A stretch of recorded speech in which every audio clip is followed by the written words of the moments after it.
Welcome to the Trauma Therapist Podcast. My name is Guy McPherson. I interview incredible people who've dedicated their lives to helping those who've been impacted by trauma. A big thank you to our sponsors and our guests who are supporting this show. So 5, 4, 3, 2, and 1. All right, folks, welcome back to the podcast. Super excited to have as my guest today, Adrienne Binder. Adrienne, welcome. Thank you so much for having me. I really appreciate it. I look forward to the opportunity to speak with you today. Awesome. Adrienne is a licensed therapist, practitioner, and researcher devoted to healing at the intersection of identity, dignity, and human experience. As a founder of Restoration Resources, she specializes in helping individuals heal from trauma, abuse, and relational wounds. Drawing from both professional expertise and personal experience, she equips individuals, families, and organizations with practical tools for healing, resilience, and restoration. Her work is centered on fostering hope and helping people move toward lasting emotional and relational well-being. All right, just a little bit about you. But before we get going, share with our listeners where you're from originally and where you are currently. Awesome. So one quick correction, I am a trauma educator. So my background is in trauma healing and education, and I do therapeutic work that's through art, and I'm not a licensed professional counselor. So I just wanted to put that in ahead of time as my disclaimer. And I am from Houston, Texas. That is where I have been for many years. I was born and raised south of here in a very small town called El Campo. So I am a 6th generation Texan, and that is where I currently reside. Awesome. All right, so let's get started. How does all this start for you? So for me, I would say where education is so important for me is I will never forget the day where I learned the word emotional abuse. And it was a moment in time that I needed it in a really incredible way. And when I heard that word, a light turned on that changed me for the rest of my life. And I think that that's where my passion resides, is turning on that light for others. All right, you buried the lead here. How did you come to learn that word? We got to go back. Okay. So I learned that word. I was in a moment of time. I was 9 months pregnant and in a situation that was really, really scary for me. And in those moments, I would grab a phone or grab an iPad, and I would kind of like start Googling. I was very confused. I was living in a fog. I knew something wasn't right. And so I would just ask questions, trying to get to the answers of what was going on in my relationship at the time. And it was that word, emotional abuse, that when it flashed up on the screen, that I knew in my situation that there was something that I did not understand. And I think that that's where my pursuit started, and where it came from was that particular moment. So you were married. Was this your first child? Yes, married, Okay. first child, beautiful home, baby about to be born. Yes. Okay. How long had you been married when this first started?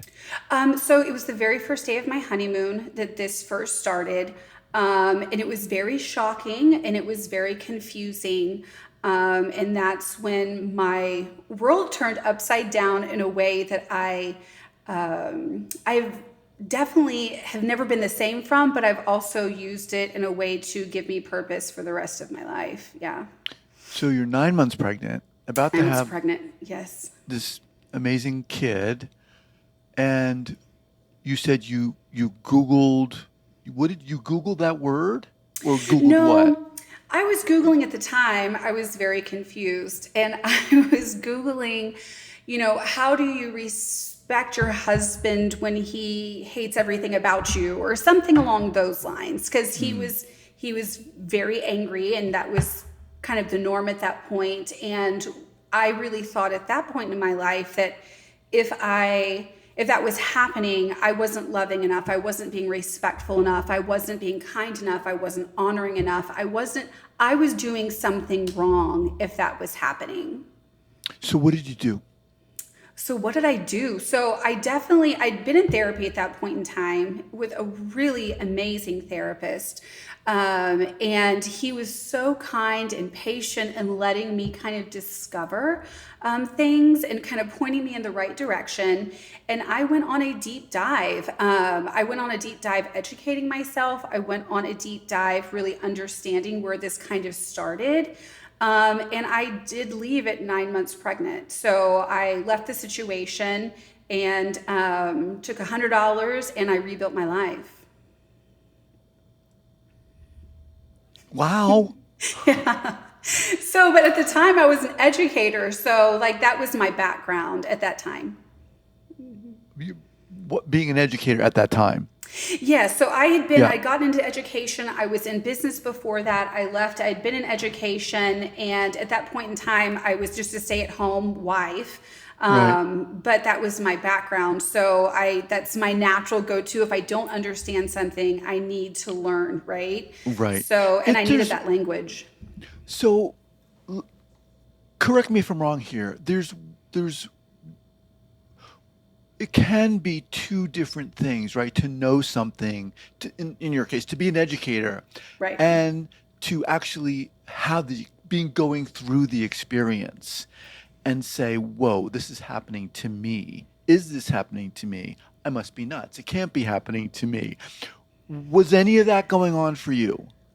My question was, what is happening to me? Because I did not understand emotional abuse. I didn't understand manipulation. I didn't have language. I did not, I truly was living in a fog of, no, I was clueless of what this was. And so I was really searching for answers at that point in time. And I really, truly did not have the language or the awareness of what this was. And so that's why, like, to see emotional abuse, it was just such a moment of like, what is this? What, like, there is Hmm. some, that's a real thing. Like, it was just not even in my vocabulary at that point in Hmm. time. And I Were was, you older. were you sharing this with friends? No, I Okay. did not discuss this with anyone in my family, any of my Okay. best friends. Because I I'm like, did not. if some of your friends were like, "Girl, you got to get No. out." Yeah, no, I did not share it. I was something that I was definitely walking through alone because I felt at that point in time that I would be like dishonoring to like my husband or my marriage. Hmm. Or I think that Yeah. there was a lot of I'm from a person that I come from the Christian church, and that was, I think that there's a lot of things within that are inherent in that kept me silent. So that was another part of things that were kind of Sure. woven in, both historically, just through the history of how that's been embedded into the church, and then just my own personal experiences with it. I think it was kind of ingrained at that point in time that to speak would have been not respectful and not honoring for sure. Sure. I'm Yeah. wondering if there was ever a point where you were like, of course he's acting this way. He's having a baby. He's freaking out, like a lot of men do. Oh, yes, absolutely. Oh, I justified everything. Yeah. Yes, and everything was always, it must be the stress, or I always had excuses for that. From the moment it first happened, oh my gosh, he just got married. This is a massive change. And so I would always justify it for sure. So how did you differentiate? So, how did I differentiate? I think just knowing what it was. And then I went on a deep dive onto, like, at that point in my life, I did not know, like, this is healthy and this is unhealthy. And so I really, I think, started with diving into what does a healthy relationship look like? And really getting a good framework for what that was. And that was really the starting point to be able to say that, to differentiate between the two. Hmm. Yeah, I did not What, know. and we'll talk more about this, but what were some of the qualifiers in that sense, the differentiators in that sense? Oh, wow. So the differentiators, like, am I respected? Is my voice heard? Can I speak without fear? Um, do I have freedom to choose without retaliation? Do I feel safe in my skin? Does my nervous system feel at peace? So really learning, because I went into it pretty strong and like who I was and my identity. I just come back from working overseas and I had a strong sense of self. And so to feel so, I don't know, at that time, just so not safe in my body, I think that was a big indicator for me, to get back to like something is wrong here. Okay, so what do? You see this amazing therapist. You said you left at some point from the time where you were like, how long was that time where you were like, what the heck is going on here? Till the time you left. How long was that?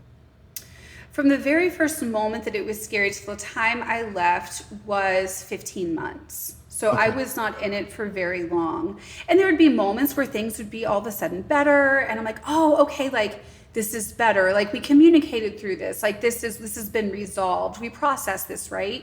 And then it would, circle back around, which is the cycle of violence, like that's pretty common. So how do things unfold for you? What did you do?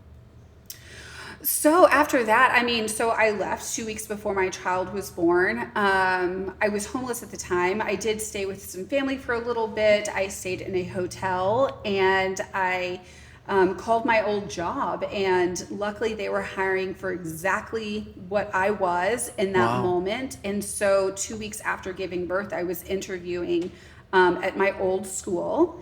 And it was the most amazing community ever in my life to walk back into at that point in time. Like, and I've since reached out, like not too long ago. I'm like, these people probably think I'm nuts, like, because to communicate my gratitude, I don't even know if people really understood the community that they were for me in that moment. And it was so special. And yeah, I eventually was able to get into an apartment later that fall and moved on from there. But that was a very big turning point in my life.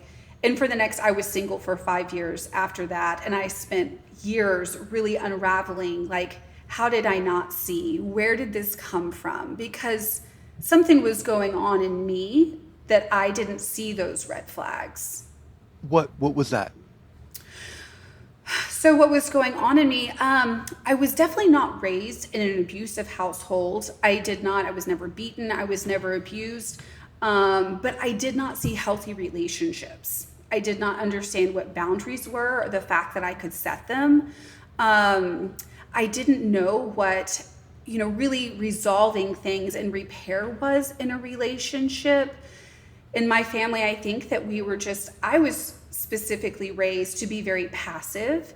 And when a problem happens, you don't speak about it and you move on. So I mean, that's what kind I of kind like of the saw. stereotypical passive female. Yeah. Yes. So I was kind of set up with that, just with the dynamics that I was raised in for sure. So, okay. So how do you get going here? I mean, started restoration studio. How does this start? So for years, I think I really started doing a lot of what I would consider trauma healing, even from my early 20s. And whenever I would kind of go through a season of healing, I would write and write and write. And different seasons would come and go, and I really started to see a pattern in kind of my healing journey. And so the way for me best to heal a lot of times is to write and really articulate what that is. So I think that that's where my very first curriculum that I ever wrote is called Restored Foundations. And it really kind of walks through what that restoration journey has been for me. And it's just been on repeat in my life over and over. And then part of that, what is healthy and not healthy is a piece of my course that I give away to free for anyone in the entire world, just to be able to turn that light on for someone else.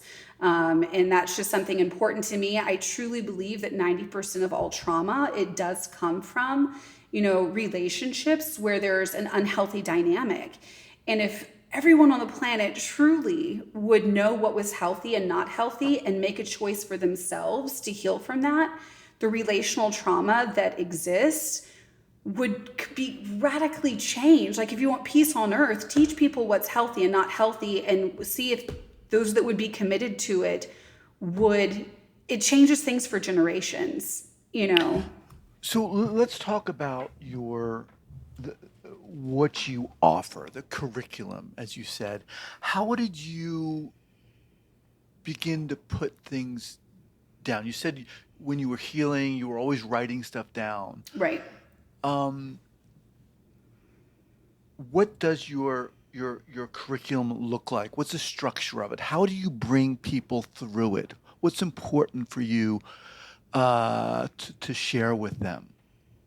For sure. Well, for my healing curriculum, the most important piece is snippets of information and a very small, short teaching, a word of wisdom, and then places for people to really look at things critically through just different questions, different journaling activities, different exercises to give the tools and give the reflective space that's needed. Because most people, when they have the time to really, or they take the time because they truly want to heal, really look at things through that reflective lens, it gives them the insight that they need to be able to understand, you know, how your story contributes. You know, like my Mm, story before this relationship was such a big part of what brought me to that place of being this high achieving, you know, goal oriented, strong woman to be in homeless, you know, in an abusive situation. Like there's something going on reflectively that I had not done, or I had not discovered about my story yet, that was an important piece, you know. Other pieces are really, like I said, understanding what's healthy and what's not, understanding what boundaries are and how to set them, understanding, you know, what tools that you need in your life to be able to cope and cope in a healthy way, that when stress comes and these relationships come, how do you get stronger, you know, and handle it in a way where you don't crumble? How do you build that resilience? So that's a lot of what my work really stems around. which is easier said than done. Oh, absolutely. It's It's so a easy to journey. lay it all out in a nice curriculum, but you got to go through. I mean, I can't imagine, Adrienne, like being married, 9 months pregnant, and you're even contemplating, like, I got to get out of this friggin' relationship. I mean, what is going on for you? And looking back at it now, kind of, what do you wish someone, I mean, maybe if you had been able to tell someone, what do you wish maybe they could have offered to you or shared with you or told you or advised you? Or maybe you wish they would have said, get the heck out. What was it? Well, I mean, what my curriculum is basically what I wrote to my 18-year-old self, that if someone would have taught me at that age, it would have spared me years of suffering. All right. Let's get So specific here. Give me some of those items. What did you write down? So what did I write down? So in I guess there's two different things that you're asking here, because one was, what would it be in that moment that someone could have said to you? Was that, can I clarify that Yeah, question? yeah, let's do that. So in that moment, honestly, the kindest thing that anyone could have done would be to gently insert the language that I was looking for, right? Mm. So for my therapist, he would ask these really amazing questions that would kind of point me towards things, because where I was so devoted and so dedicated. I was the woman that would have never gotten divorced. Like I was loyal. So in that moment, to be a listening ear and to just ask curious questions and to allow me to speak, I think that that's one of the most helpful things that you can offer to anyone that's walking through it, because you can't, you know, force someone to come to Of those course. conclusions. Yeah. Do you remember kind of what some of those questions were? I don't remember the questions necessarily. I do remember that he would not give me advice and I wanted it. The other thing I remember very specifically is some of the analogies. So he would give me these little analogies, these little metaphors, these little things that would paint these pictures for me. I like this Yeah. therapist. Yeah, he's great. He's great. And I saw him it's been years now, but the last time he's gotten a lot older and I don't know, I don't know if he's with us now, but he was such a godsend at that point in Wow. time. Yeah, absolutely. So, in the best way, I think that a therapist might, he didn't give you advice. He kind of allowed you to kind of realize what was going on, and that can be a tough thing to do, to experience. I'm wondering, was there any feelings of shame for you? Was there any feelings of embarrassment? How could I let this happen, etc.?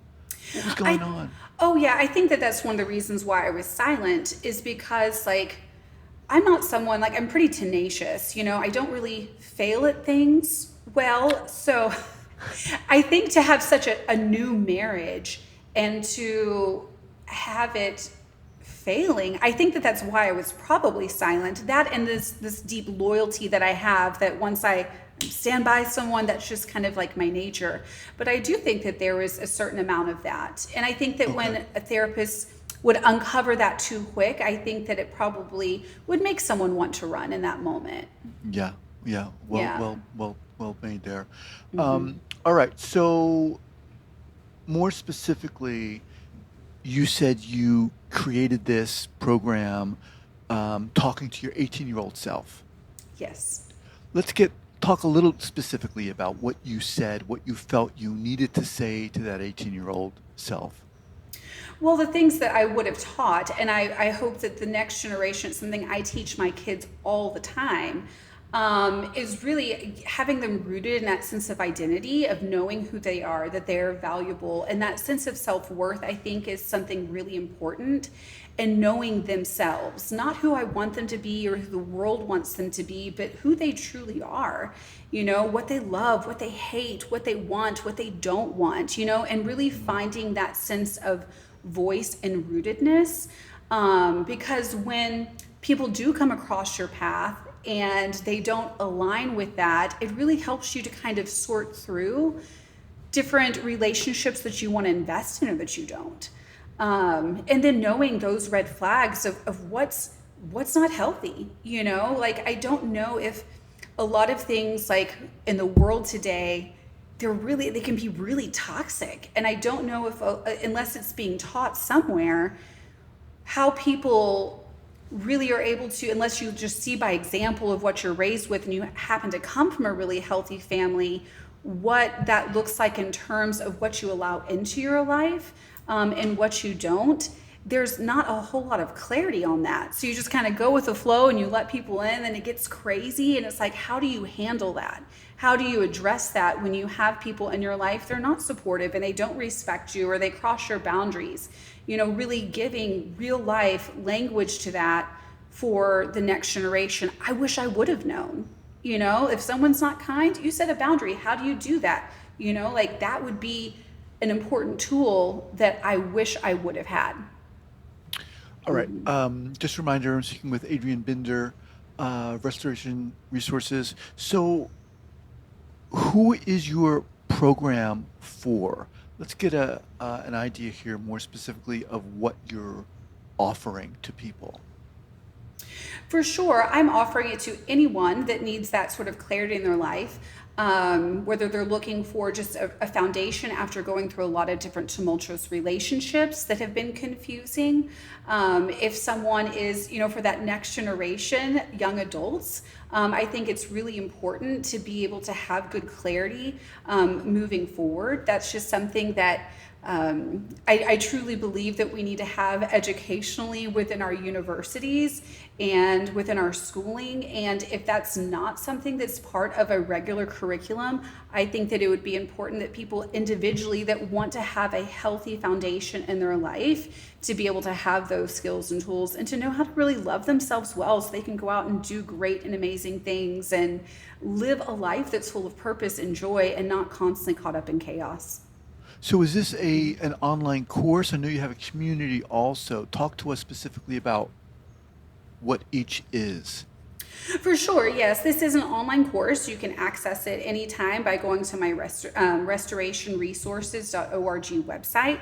And it's the Healthy Relationships course I offer for free. Anyone can download it today, tomorrow, at any point in time. It is available for anyone in the community. And then my community that's attached to that is called Restoration Conversations, and you can find that on Instagram. And that is just a place for people to be able to come together and have conversations about these things and learn really how to heal if you've been through some of these things, and getting what I consider, I like to educate and then point people to the therapist. So once we turn the light on and we give some language to some of these things, that's where I really play a part in this ecosystem, is really providing that language, providing some of that basic information, so that people can get the help that they need if they haven't been in healthy situations in the past, and how to move forward through that. I consider myself someone that turns the light on. Now, are you working, you said it's for anyone, but is it more for women, or does it matter? Men, women, It absolutely whomever? does not matter. Yeah, Okay. nope. It's anyone. It's not gender specific by any means. When you find yourself, let's talk specifically about your community, are those online discussions?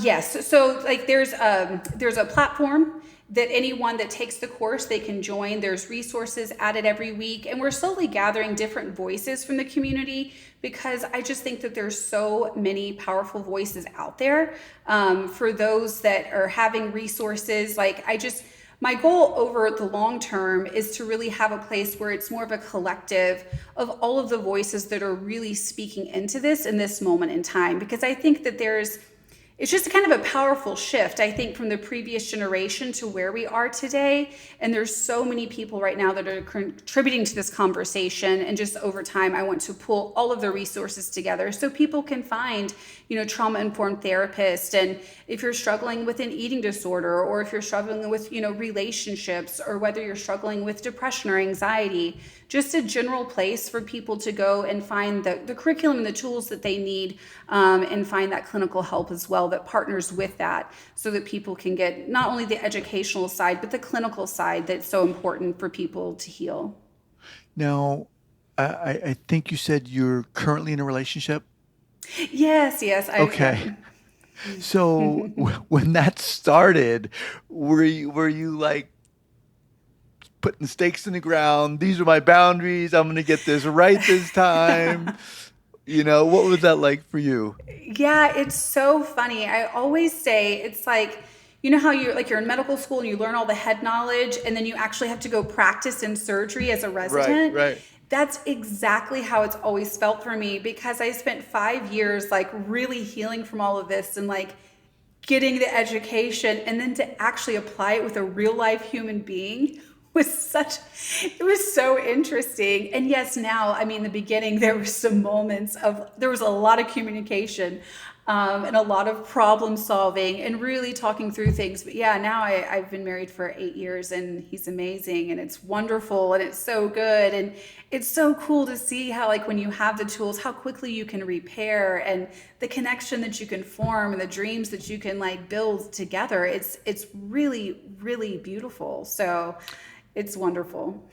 As we kind of close out here, I'm wondering how this experience has altered, impacted your relationship with your faith.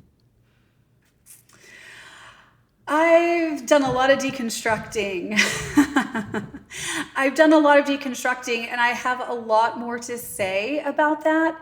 And a lot more work that I will be releasing on that in the future. That's definitely the next step of what I definitely look forward to discussing with the world. Is that another podcast episode? It's another podcast. It's another Okay. curriculum. It's another entire world. Like, I'm wrapping up my doctorate right now, and whenever I finish that is my next assignment, because there's a lot to say, and there's so Okay. much history and theology and tools that women need. I think some of the most oppressed women on the planet are people in the pulpit, or people behind the pews, in some of these churches. So I definitely have a lot to say about that. So is it safe to say it has shifted, impacted your relationship? Well, I still have my faith. My relationship with the church is very, very different. And being in the South, and seeing a lot of that perpetrated in the society and in culture and in churches, it is something that it needs to change. Yeah. Okay. Yeah. Well put. All right. Adrienne, what's the best way for people to learn more about you and your incredible work? Sure. I'm at restorationresources.org. And if you do / and podcast, you will find a page specifically dedicated to all the things that we discussed today. Oh, I love it. All Yeah, right. you have a special landing page. We'll have all that linked up here at the show notes page at the traumatherapistpodcast.com. Adrienne, love it. I mean, come on. Super inspiring. Appreciate you being here. Awesome. Thank you so much. I really appreciate it. All right. Take care. Thank you. That is it.